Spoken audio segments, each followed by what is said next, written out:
La ville de Wuhan possède une importante communauté étrangère et parmi ces étrangers figurent des admirateurs de calligraphie chinoise.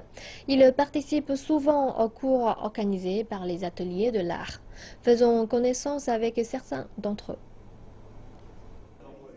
Mathieu est français. Il utilise sa main gauche pour écrire.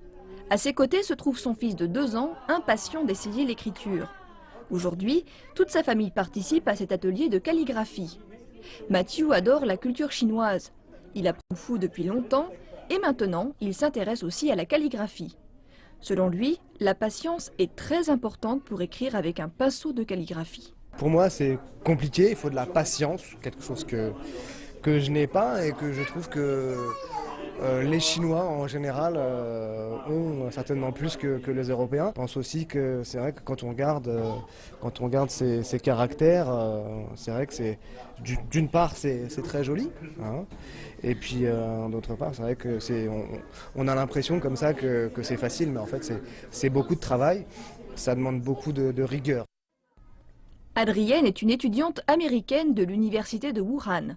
Elle a commencé à apprendre la calligraphie dans son université aux États-Unis et maintenant, elle est en train de pratiquer attentivement l'écriture.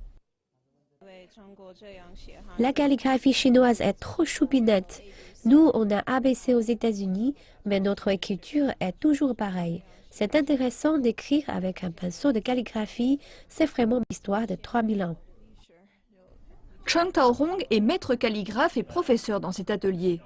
Il confirme que les étrangers veulent connaître davantage la culture chinoise via l'écriture en idéogrammes. La plupart d'entre eux ont vraiment du talent pour la calligraphie chinoise. Je suis surpris par la qualité de leur écriture. Ils écrivent très bien. Je crois qu'ils ont une bonne base en art depuis leur enfance. Ils ont déjà la conception de l'art. Parfois, ils écrivent mieux que les Chinois.